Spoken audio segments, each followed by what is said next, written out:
Melihat perkembangan timnas Indonesia saat ini, tentunya membuat kita patut berbangga diri sebagai pecinta sepak bola tanah air. Ditambah lagi hadirnya pemain top Eropa ke dalam skuad Garuda seperti Misil. Halo, Akamsi. Kita udah nambah pemain baru lagi nih. Yah, makin sakit hati dong nih. Untuk menambah kualitas dan kedalaman skuad dari timnas U20 itu sendiri. Kalau dipikir-pikir, kurangnya timnas U20 ini apa sih? Ayolah, open ya. Apa sih agenda kalian? Nah, bagaimana kemudian begitu mau masuk? Sintayong pertama kali yang disebut, Pak. Waktu itu saya staf khusus. Ya. Jadi diajak Pak Menpora waktu itu. Pak Menpora, Pak Amali ketemu Sintayong pertama. Waktu saya jabat. Oke, selamat datang dan selamat berjumpa kembali sahabat Garuda fan. Kita sudah menikmati bagaimana juga euforia dari persepak bolaan timnas Indonesia ya. Saat ini timnas Indonesia benar-benar menjaga asa lolos ke Piala Dunia 2026. Di putaran ketiga ini bersama Bapak Erick Thohir dan juga Coach Sintayong, kita sedang menikmati kegembiraan dan juga euforia ini. Silakan sahabat-sahabat Garuda fan, supporter timnas Indonesia dan juga Casual, Lagrande dan juga Ultras, silakan bereforia selagi ini masih kita diperbolehkan. Dan sahabat-sahabat Garuda, kita jangan sampai lupa, kita sebagai buzzer yang mereka katakan, mereka cawe-cawe, suka nyinyir, suka kritik, suka nyindir bagaimana proses dan juga progres dari Bapak Erick Thohir dalam memimpin PSSI-nya saat ini sungguh itu luar biasa. Kepemimpinan Bapak Erick Thohir saat ini adalah kita nikmati bersama bahwa Bapak Erick Thohir bukan sekelas dari para cawe-cawe ini. Maka pantas saja ketika narasi-narasi yang ingin memecah belah hanya dengan gerak-gerik ataupun gerakan-gerakan saat ini oleh Bapak Erick Thohir membuat mereka kepanasan, membuat mereka kejang-kejang. Dan sahabat-sahabat Garuda fan, biar nggak salah paham, kita di sini ada informasi yang cukup tentang kritikannya bagaimana Indonesia, apa Coach Sintayong ini dengan kritikan sana sini selus digempur, dan bagaimana kita ngetes seberapa Coach Sintayong mengindonesia. Mari kita simak bersama ketika ini dilakukan wawancara. Ramyun Karifan lokal. Ini seblak. Tempat makanan dan minuman khas Indonesia bareng Coach Sintayong. Tahu nggak dia nih? Oh, sate. Ya. Lanjut. Oh, nasi and big sport. Ini bakso. Bakso. Iya, bakso. Bakso. Ya, Lanjut. sorry. Ya apa-apa. Oh, 라면. Ramyun Karifan lokal. Ini seblak. sebelah. 아, sebelah. Seblak.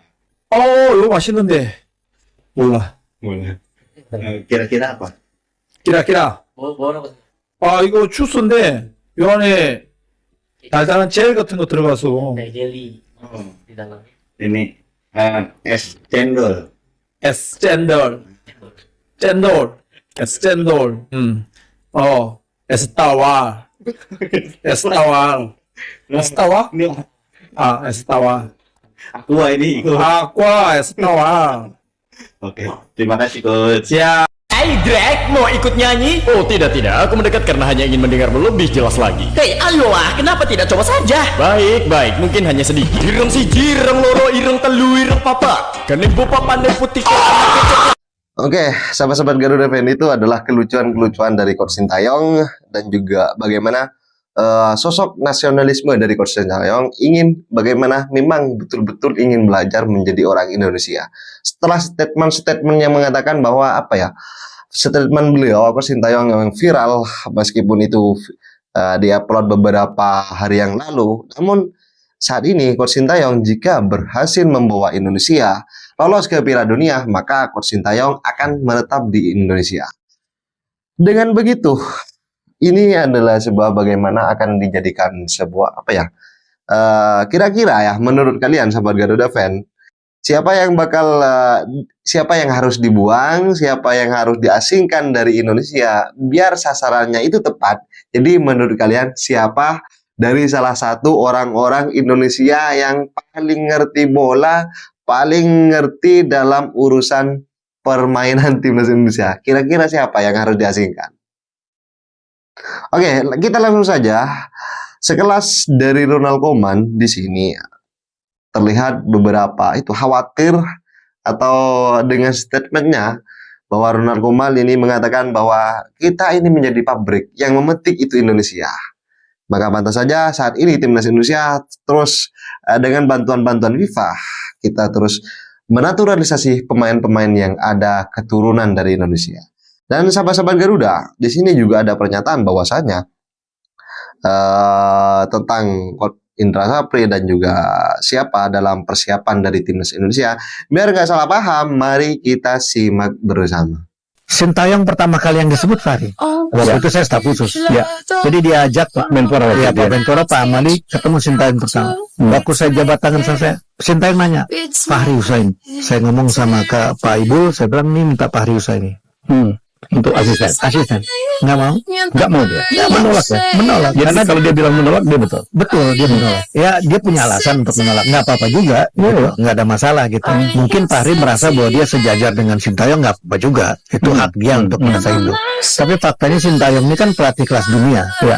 Jerman juara pernah dikalahin, kalah dia juara dunia bertahan, iya juara bertahan, kalah sama dia, terus kita mau gimana? Korea Selatan sekarang kalah sama dia. Justru itu. Jadi menurut saya, masa sih lu nggak ngelihat ada kelebihan Sintayong? Lalu pertanyaannya, kenapa Sintayong pakai pemain naturalisasi? Kalau tanya dong ke diri kita masing-masing, siap nggak anak kita? Ayolah, open ya. Apa sih agenda kalian buat orang yang nggak suka STY, buat orang yang nggak suka progres tim ini? Ayolah, buka aja.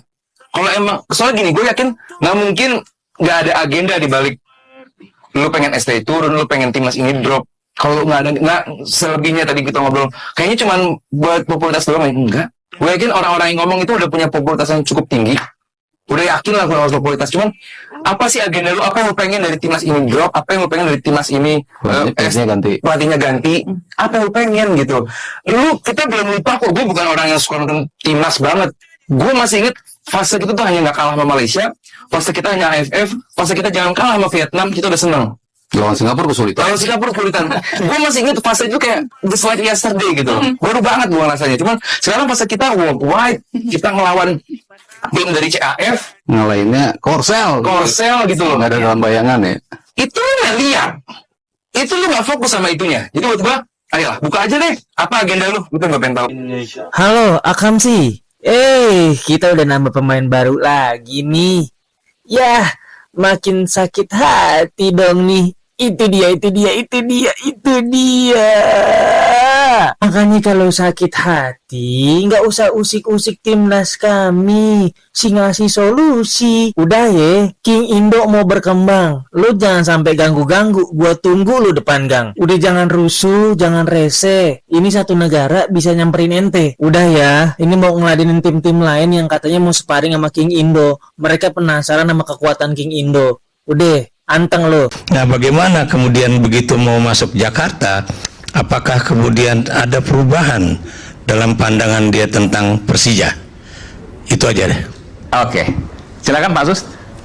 Terima kasih Pak Ikra ya. Saya kira memang ini satu pertanyaan yang sering menjadi viral ya. Apalagi kemudian mengkaitkan dengan jejak digital beliau sebelumnya. Saya kira menarik betul. Jadi tentu saja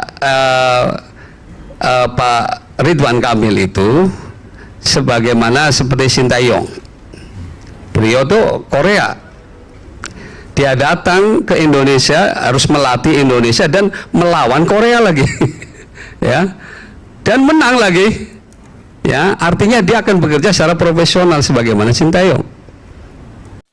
Usai lolos ke Piala Asia U20, Coach Sapri bilang kalau dia akan mencari pemain-pemain lain untuk menambah kualitas dan kedalaman skuad dari timnas U20 itu sendiri. Kalau dipikir-pikir, kurangnya timnas U20 ini apa sih? Kayaknya sih yang bakal ditambah untuk diaspora terutama ya. Ada nama-nama kayak Dion Marks, terus si Tim Gapens, ya bek kiri, dan yang ada tambahan lagi itu kayak Simmons dan juga Xavi Woodstra.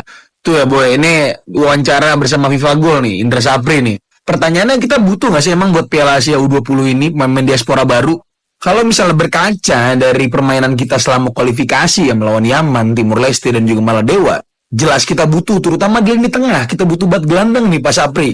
Dengan Bapak Sapri yang tidak mention sedikit pun nama seorang Sam Yvel. Masa iya sih Pak Sam Yvel kalah sama si Vigo Dennis, Aditya, masih El Mangkir, Tony Firmansyah. Dan menurut gua timnas U20 bukan cuma kurang pemain, tapi kurang taktik dan juga game plan, Pak. Bapak boleh nggak setuju, lu pada juga boleh nggak setuju. Itu hak lu pada. Ya ini keresahan gue aja sebagai orang yang nonton 3 match beruntun dan ngeliat tidak ada perkembangan sama sekali. Bahkan ini terjadi dari Piala AFF kemarin nih. Gue salah satu orang yang cukup vokal nih buat ngomongin timnas U20 nih. Kenapa? Dengan grup yang segampang Yaman, Timor Leste, dan juga Maldewa aja kita nggak bisa berbuat banyak.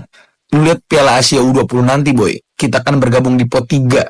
Artinya kita berpotensi ketemu dengan negara-negara besar kayak Jepang, Korea, terus ada Jordan, Australia, Iran. Untungnya kita satu pot sama Saudi, Syria, dan juga Kyrgyzstan. Jadi nggak akan ketemu mereka tuh.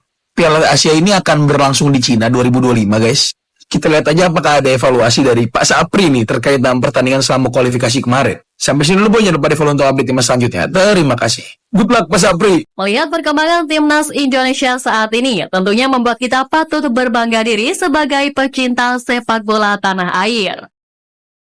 Ditambah lagi hadirnya pemain top Eropa ke dalam skuad Garuda seperti Miss Hilgers yang baru saja menahan imbang klub besar Manchester United. Tentu saja makin membuat kita bangga memiliki pemain yang mampu tampil bagus di kompetisi top Eropa. Ya, jika bukan karena Miss Hilgers, mungkin kita nggak akan pernah bisa melihat bendera merah putih berkibar di Old Trafford. Terlebih Miss sendiri juga merasa sangat senang karena dimanapun dia bermain selalu ada orang Indonesia yang mendukungnya. Sampai pada akhirnya, Miss benar-benar merasa sangat dihargai. Di lain sisi, melihat pemain timnas Indonesia yang terlihat dicintai begitu besar oleh supporter, membuat pemain keturunan Eropa lain juga menunjukkan minat besarnya untuk membela skuad Garuda. Sebelumnya, Nathan Chuan memang sempat menyebut supporter timnas Indonesia sangat gila hingga membuatnya semakin terdorong mengeluarkan kemampuan terbaiknya. Bagi Nathan, membela timnas Indonesia adalah sebuah kehormatan. Ia juga mengatakan kehadiran supporter di setiap laga yang dijalani skuad Garuda selalu membuatnya merasa penuh gairah untuk menjadi lebih baik setiap harinya. Meski sempat risih saat melihat supporter yang pernah menghampiri para pemain sampai ke hotel, tapi bagi Nathan itu merupakan pengalaman menarik yang di luar dugaan, di mana ia tak menemukan hal tersebut saat menjadi pesepak bola di Belanda. Pemain berusia 22 tahun itu mendapati kefanatikan supporter skuad Garuda dengan pandangan positif, mengingat dukungan supporter Belanda tak sebesar yang ada di Indonesia. Resmi menjadi warga negara Indonesia sejak Maret lalu, Nathan Chuan mencatatkan sejarah sebagai orang Indonesia pertama yang mencicipi main di kasta kedua Liga Inggris. Pemain adalah STY itu sukses membantu klubnya Swansea City meraih kemenangan telak 3-0 atas Preston North End pada pekan kedua Championship pada Agustus lalu. Meski hanya bermain selama 8 menit, aksi komplit ditunjukkan Nathan Chuan sebagai bek kiri menggantikan peran dari Josh Diamond. Di laga ini, Nathan mampu bertahan dan menyerang sama baiknya, bahkan ia mencatatkan 1 shot on target pada menit ke-90. Media lokal setempat Wales Online memberikan rating 6 untuk penampilan Nathan Chuan di laga ini, di mana rating tersebut cukup baik sebagai pemain pengganti. Tapi di lain sisi patut diakui bahwa persaingan di klub papan atas Championship itu harus menemui jalan terjal bagi Nathan Chuan. Terbaru, nama Nathan tidak masuk dalam skuad yang dibawa oleh pelatih Luke Williams saat bertandang ke The Coventry, markas Coventry City pada Sabtu 21 September lalu. Di laga itu, posisi bek kiri Swansea City kembali dipercayakan pada pemain andalan mereka Josh Diamond, namun jelang akhir babak kedua ia kemudian digantikan oleh Kylie Knowlton. Hasilnya, Swansea City pun sukses memenangkan laga dengan skor 2-1. Kendati timnya memenangkan pertandingan, namun Nathan tentu tidak bahagia. Sebab namanya sama sekali tak dimasukkan ke dalam skuad yang dibawa oleh pelatih Williams. Parahnya lagi, ini merupakan kali 4 nama pemain timnas Indonesia itu tidak masuk ke dalam skuad. Sepanjang divisi Championship Liga Inggris musim ini berjalan, Nathan baru tampil sebanyak 1 kali yakni di bulan Agustus lalu.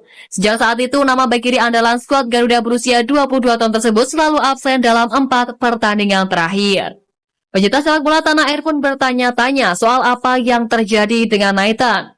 Terlebih tidak ada pengumuman kabar apakah Nathan mengalami cedera atau bagaimana. Minimnya menit bermain di Swansea berbanding terbalik dengan saat di Excelsior Rotterdam, yang mana di tim tersebut, pemain versatile timnas Indonesia itu mampu menjadi andalan tim dengan telah mencatatkan 57 penampilan dan mencetak 1 gol serta 1 assist. Di sisi lain, ia masih minim sejak pindah ke Swansea pada 2023. Kondisi itu harus mulai dipertimbangkan oleh Nathan Chuaon, sebab ini akan berpengaruh besar pada karirnya di masa mendatang. Pilihannya, ia akan terus bertahan atau mulai mencari pelabuhan baru untuk mendapatkan lebih banyak menit bermain.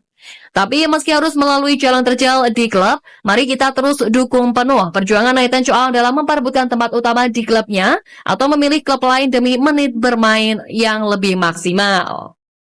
Guys, Sintayong sudah pilih 26 pemain untuk lawan timnas Bahrain dan Cina. Dan kabarnya akan ada 3 nama yang akan dicoret. Siapakah itu? Sudah melewati 2 pertandingan melawan Arab dan Australia tanpa kalah, 2 kali imbang. Sekarang tugas kita adalah tidak boleh kalah juga. Kalau kita menghasilkan paling tidak 1 poin, bagus. Apalagi kalau kita bisa menang, luar biasa. Peluang kita bersaing untuk menuju ke Piala Dunia 2026, Amerika, Meksiko, Kanada terbuka. Tapi kita melakoni 2 laga tandang yang tidak mudah. Ya, boleh saja Bahrain dikalahkan oleh Jepang, tapi mereka bisa mencuri poin melawan Australia dengan 3 poin. Jadi tetap mereka kuat. Mereka peringkat keempat di Piala Asia di Qatar. Jadi memang pemain-pemain harus fokus. Namun yang datang saat ini adalah pemain-pemain yang berbeda tentunya dengan yang tampil di Qatar. Di saat kita terhenti di babak 16 besar melawan Australia. Sudah Jai Ises, sudah Tom Haye, ada Ragnar Oratmangun, Nathan Cho, sudah bergabung Calvin Verdong, Martin Pas, ada lagi kemarin sudah memastikan Miss Hilgers dan Eliano Reinders. Jadi semakin kuat tim kita. Oke. Lalu kapan mereka akan berkumpul? Atau ada yang bertanya juga, pemain-pemain sudah pasti nggak berapa yang akan dipanggil? Siapa-siapa yang akan dicoret? Ya. Kemudian mereka berangkat kapan? Itu kan yang menjadi banyak yang bertanya kepada saya dari kemarin sampai hari ini. Ya, saya lebih dulu teman-teman semua akan menginformasikan kepada teman-teman bahwa besok tanggal 2 ya, tanggal 2 Oktober itu kemungkinan besar ya, jika tidak ada perubahan, nama-nama pemain segera dirilis oleh PSSI, diumumkan karena sudah dalam ST sudah mencatat ya. Karena kemarin juga saya ketemu dengan Pak Sumarji, manajer tim nasional, banyak berbicara kita ya, berbicara secara santai tentunya, dan saya sempat menanyakan juga, Pak Marji bilang ya kita tunggu saja. Nah, paling tidak mungkin besok ya, kalau kemarin berarti ya tanggal-tanggal 2 lah dia bilang akan kita tunggukan dirilis langsung oleh PSSI. Ya, apakah 26 pemain? Ya, mungkin ada bertambah. Miss Hilgers masuk dan Eliano. Jadi biasanya 26 yang STY taruh sana, walaupun 23 pemain yang akan disetor ya, yang secara resmi sesuai dengan regulasi. Tapi kali ini naik 28 pemain teman-teman yang akan dipanggil karena ada tambahan 2 ya. Jadi berarti sebagian besar yang ikut ketika pertandingan terakhir kita melawan Australia di GBK itu akan masuk. Namun ada 1 mungkin 2 nama yang akan masuk ya, yang tidak ikut di dalam rombongan pada saat menghadapi Arab, menghadapi Australia. Ini karena ada beberapa pemain yang mungkin disinyalir mengalami hambatan cedera, gangguan kesehatan tidak bugar ya, sehingga STY harus memilih memasukkan nama-nama tersebut ya. Kita akan nantikan tuh siapa yang akan masuk dan siapa yang akan tercoret besok teman-teman ya. Kita akan lihat bersama. Yang pasti dari 26 dari 28 pemain umumkan. Oke. Lalu kapan mereka berkumpul? Mereka akan berkumpul pada tanggal 5 Oktober ya. Kalau sekarang itu sudah masuk ke tanggal 1, ya berarti mungkin hari Jumat ya, kalau mereka akan masuk bersama-sama. Dan itu pada jam 18.00 harus ada. Ini pemanggilan pemain-pemain yang nantinya akan besok diumumkan itu harus tiba tepat waktu, karena STY selalu disiplin. Siapa yang terlambat akan kena denda. Wah, luar biasa memang yang diterapkan oleh STY terhadap tim nasional kita. Jadi pada saat ditentukan jam 18.00 waktu Indonesia bagian Barat, mereka harus tiba di Hotel Fairmont di kawasan Senayan. Itu mereka harus tepat. Bahkan lebih bagus kalau sejam sebelumnya atau 2 jam sebelumnya mereka sudah, itu kan paling lambat 18.00 berkumpul. Ya, saya pikir nama-nama seperti Witan, Egy akan masuk, Ricky Kambuaya itu pasti akan masuk karena tidak mengalami masalah, mungkin ya mereka akan masuk. Kita tinggal akan tunggu mungkin apakah Dimas akan masuk. Saya pikir dalam keadaan bugar Dimas akan ikut serta di dalam. Ya, jadi semua yang bermain Liga 1 itu kumpul, berangkatlah mereka menuju ke Bahrain via Qatar.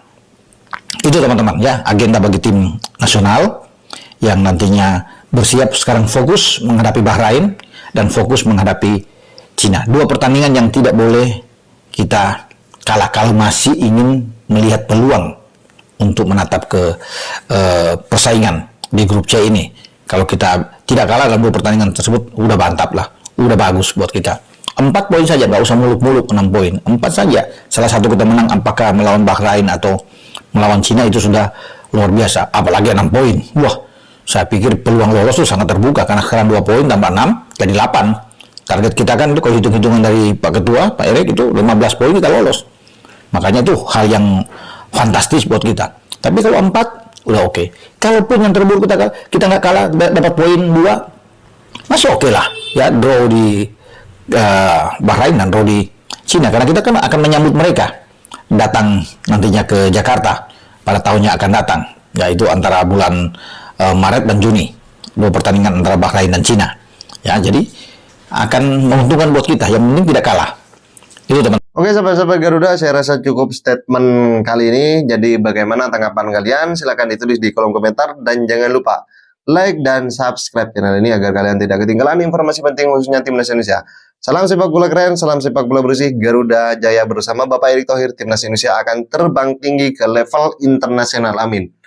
Bersama saya, salam olahraga.